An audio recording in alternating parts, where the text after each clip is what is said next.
Good morning and namaskar. The 55th meeting of the Monetary Policy Committee was held in the backdrop of an early and promising start of the monsoon season. This is of vital significance for the Indian economy. In contrast, the global backdrop remains fragile and highly fluid.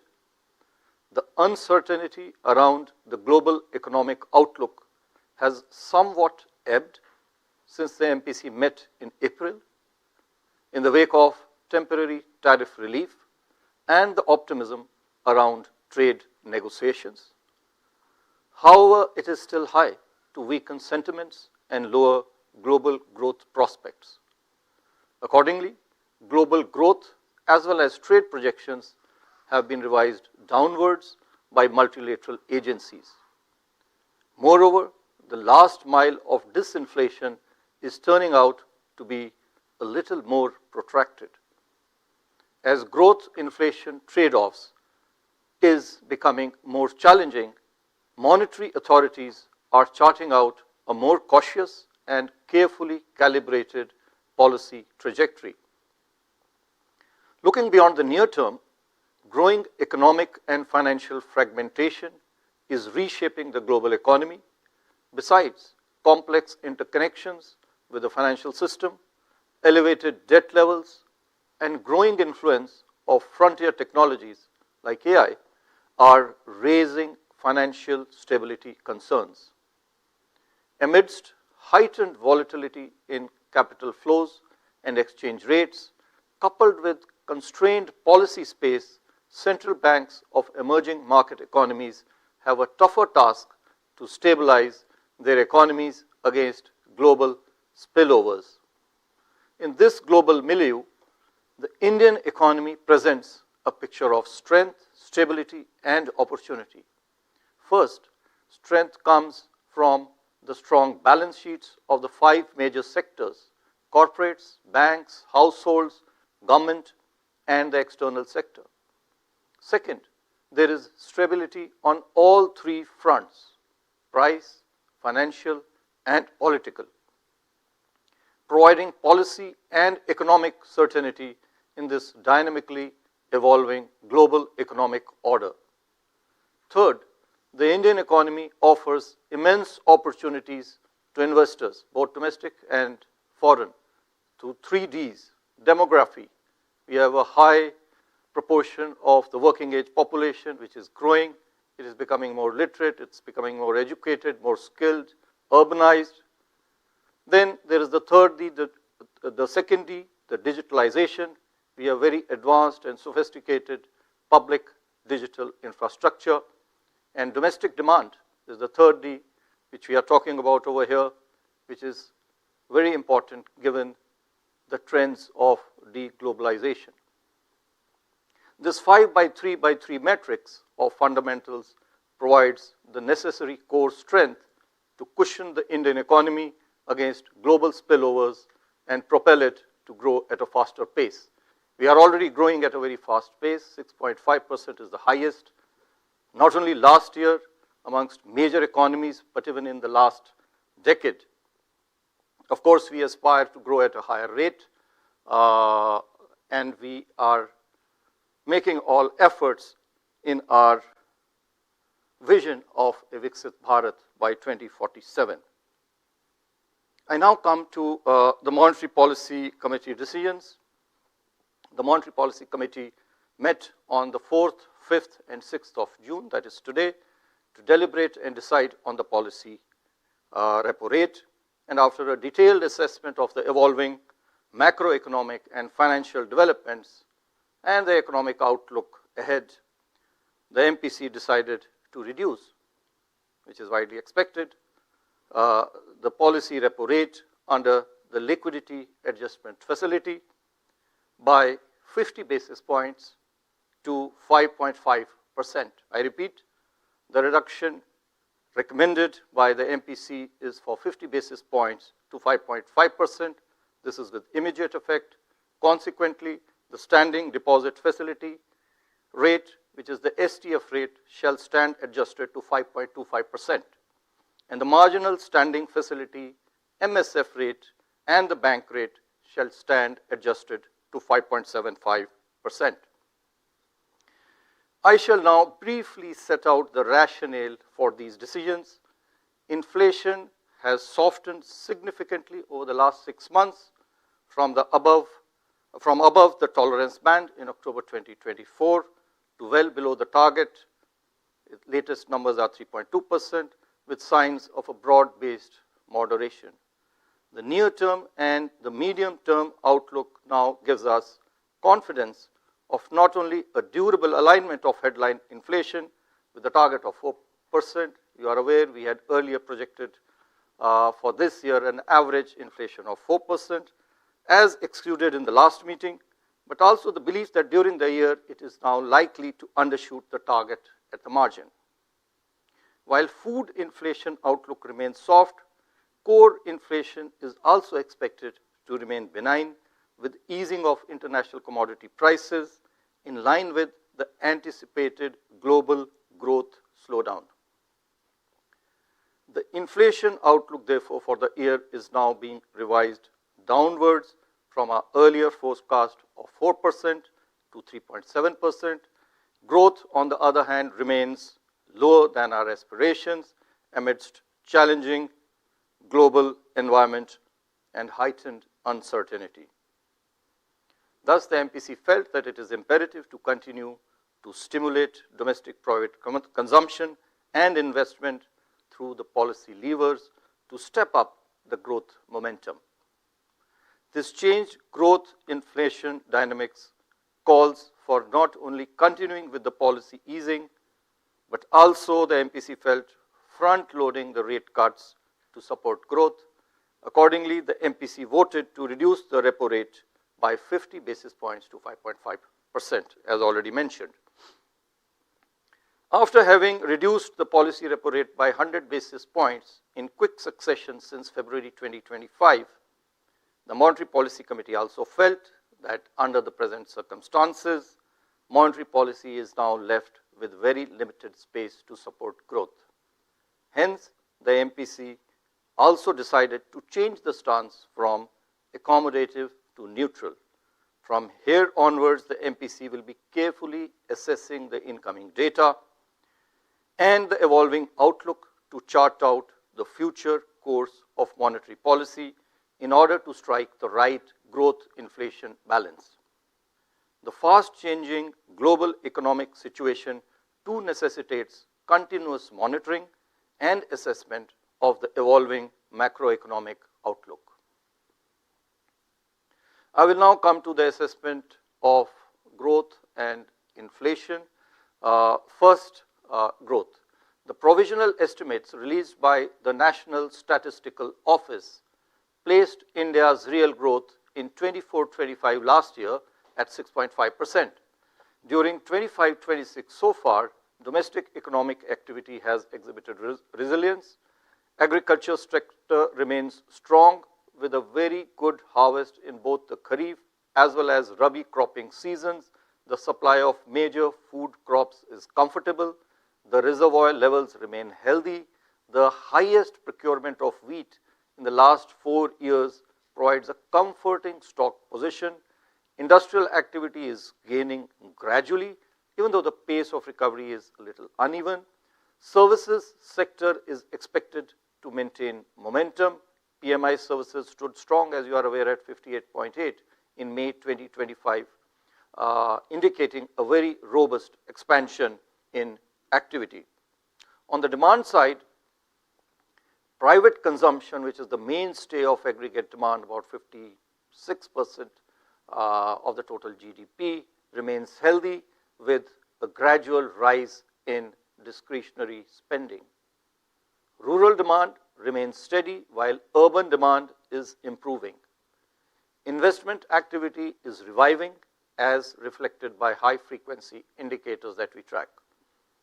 Merchandise exports recorded a strong growth in April 2025. Of course, this could be because of some front loading, but this is after a lackluster performance in the recent past.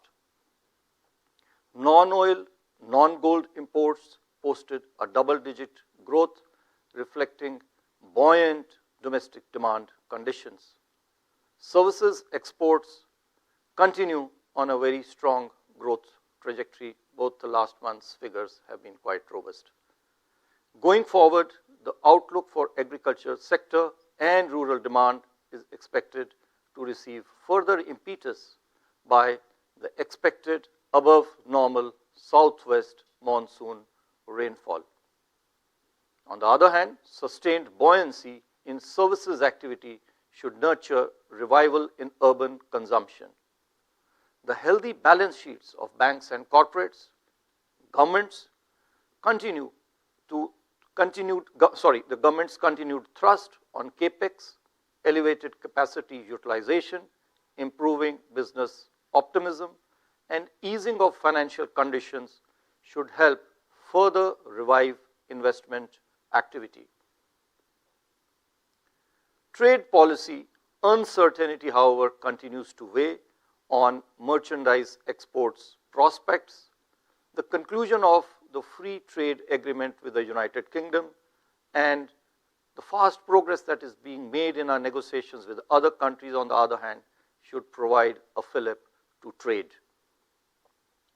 Spillovers emanating from protracted geopolitical tensions and global trade and weather-related uncertainties pose downside risks to growth. Taking all these factors into consideration, real GDP growth rate for this year 25-26 is projected at 6.5%. We continue with our earlier forecast with Q1 at 6.5, Q2 at 6.7, Q3 at 6.6, and Q4 at 6.3%. The risks are evenly balanced. I will now move to inflation. CPI headline inflation continued its declining trajectory in both March and April. The headline inflation moderated to a nearly 6-year low, in fact 69 months to be precise, to 3.2% in April 2025. This was led mainly by food inflation, which recorded the 6th consecutive monthly decline.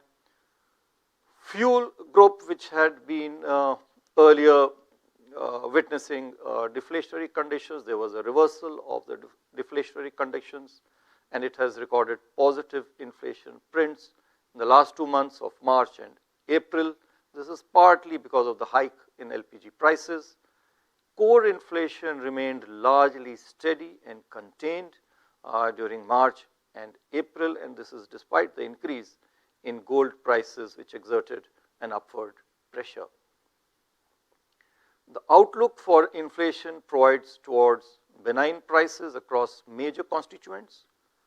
The record wheat production and higher production of key pulses in the Rabi crop season should ensure adequate supply of key food items. Going forward, the likely above normal monsoon, along with its early onset, augurs well for Kharif crop prospects. Reflecting this, inflation expectations are showing a moderating trend, and this is more so for the rural households. Most projections point towards continued moderation in prices of key commodities. This includes crude oil, which is of critical significance to us. Notwithstanding these favorable prognoses, we need to remain watchful of weather-related uncertainties and the still evolving tariff-related concerns with their attendant impact on global commodity prices.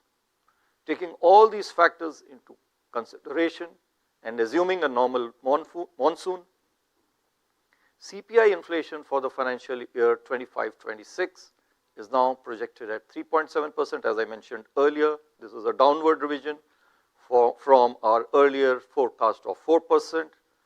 We are projecting inflation for Q1 at 2.9%, Q2 at 3.4%, Q3 at 3.9%, and Q4 at 4.4%. The risks are evenly balanced. I'll now come to the external sector. With a moderation in trade deficit in Q4 24-25, alongside strong services exports and remittance receipts, the current account deficit for last year 24-25 is expected to remain low. We are yet to get the final figures.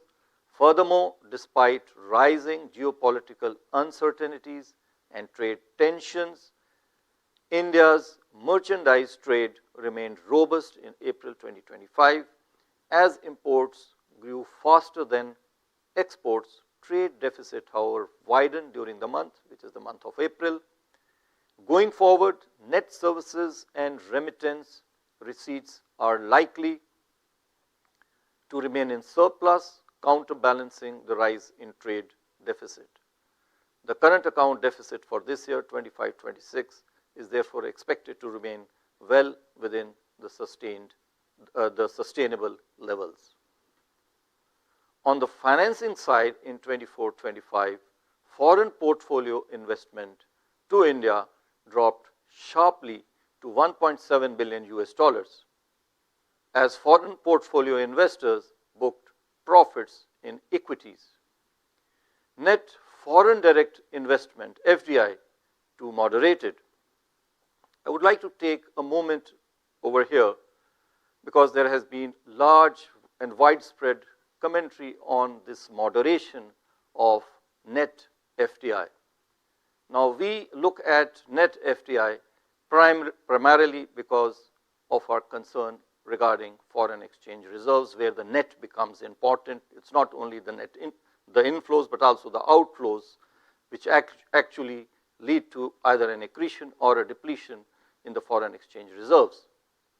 However, when it comes to investment, then it is the gross FDI which is actually important, and gross FDI last year actually increased quite sharply. 14% is a very robust growth that we had, $81 billion. And so India continues therefore to be an attractive investment destination, despite there being a moderation, as we are seeing, in net inflows, which is primarily because of rise in repatriation, which is again a very good sign of a maturing market, where foreign investors can enter and exit smoothly, and at the same time higher gross FDI, which is again a sign of our large industrial and other companies going out and investing. So on the whole, gross FDI is high, which indicates that India continues to be a good and attractive investment destination. External commercial borrowings and non-resident deposits, on the other hand, witnessed higher net inflows compared to the previous year, as on May 30, 2025, India's foreign exchange reserves stood at $691.5 billion. These are sufficient to fund more than 11 months of goods imports and about 96% of external debt outstanding. Overall, India's external sector remains resilient as key external sector vulnerability indicators continue to improve. We remain confident of meeting our external financing requirements. Now I come to liquidity and financial market conditions. You are all aware that the RBI over the last few months, in fact since January, we have injected a lot of durable liquidity through various means, through OMOs, through the CRR rate cut, through the buy-sell swaps, OMOs, etc. A total of 9.5 lakh crore rupees of durable liquidity has been injected into the banking system since January. As a result thereof, after remaining in deficit since mid-December, liquidity conditions have transitioned to a surplus at the end of March. And this is also evident from the tepid response to the daily VRR auctions, which got a bid coverage ratio of only 0.26 in the recent past, and also from the high STF balances. They are averaging about 2 lakh crore rupees in the last 2 months, that is April and May. Similarly, reflecting the improvement in liquidity conditions, the weighted average call rate, which is the operating target for the monetary policy, this traded at the lower end of the LAF corridor since the last policy. The comfortable liquidity surplus in the banking system has further reinforced transmission of policy repo rate cuts to the short-term rates. However, we are yet to see a perceptible transmission, although there are incipient signs of transmission to the credit market segment, but it is still not perceptible, although we are aware and we need to keep in mind that it does happen with some lag. The Reserve Bank remains committed, as we mentioned earlier, to provide sufficient liquidity to the banking system. To further provide durable liquidity, it has now been decided to reduce the cash reserve ratio, the CRR, by 100 basis points. I repeat, we have decided to reduce the cash reserve ratio by 100 basis points from 4% to 3% of net demand and time liabilities. This will be done in a staggered manner during the course of the year in 4 equal tranches of 25 basis points each, coming into effect from the fortnights beginning September 6, October 4, November 1, and November 29 of this year, which is 2025. The cut in CRR would release primary liquidity of about 2.5 lakh crore rupees to the banking system by the end of November 2025. Besides providing durable liquidity, I would like to emphasize over here and highlight that it will also reduce the cost of funding of the banks, thereby helping and accelerating the monetary policy transmission to the credit market.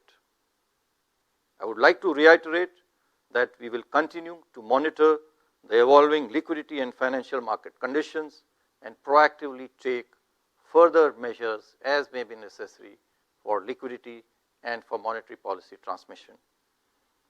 I will now come to financial stability. The system level financial parameters of the scheduled commercial banks continue to be robust. The asset quality parameters, liquidity buffers, and profitability parameters have shown further improvement. The credit deposit ratio for the banking system at the end of December 2024 was at 81.84%. This is broadly similar to what it was a year ago. Similarly, the system level parameters of NBFCs too are sound with comfortable capital position and improved GNPA ratios. The stress witnessed earlier in retail segments like unsecured personal loans and credit card receivables portfolio has abated, while the stress in microfinance segment is still persisting. Banks and NBFCs active in these segments, however, are already recalibrating their business models, strengthening their credit underwriting practices, and stepping up their collection and recovery efforts to avoid any excessive buildup of risks on this front in future. I now come to the end of my statement. On both inflation and growth fronts, the Indian economy is progressing well, and it is broadly on expected lines, and this is despite the huge uncertainty that the global uncertainty that we have. Strong macroeconomic fundamentals and benign inflation outlook provide space to monetary policy to support growth while remaining consistent with the goal of price stability. As global environment remains uncertain, it has become even more important to focus on domestic growth amidst sustained price stability. Accordingly, today's monetary policy actions should be seen as a step towards propelling growth to a higher aspirational trajectory. Here I would also like to highlight that there is no tussle between price stability and growth in the medium and long term. Price stability preserves purchasing power, it imparts certainty to households as well as to businesses in their savings and investment decisions, and it ensures congenial interest rate and financial conditions, all of which foster consumption, investment, and overall activity and therefore growth. Moreover, this is crucial for equitable growth and shared prosperity because its absence is disproportionately burdensome on the poor. I must also add over here that while price stability is a necessary condition, it is of course not sufficient to ensure growth. A supportive policy environment is vital.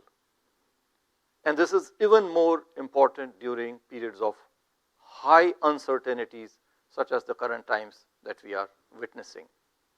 At the Reserve Bank, therefore, while price stability remains the focus of monetary policy, we are not oblivious to putting in place complementary monetary as well as credit policies and regulations that support growth and prosperity. Thank you, Namaskar, and Jai Hind.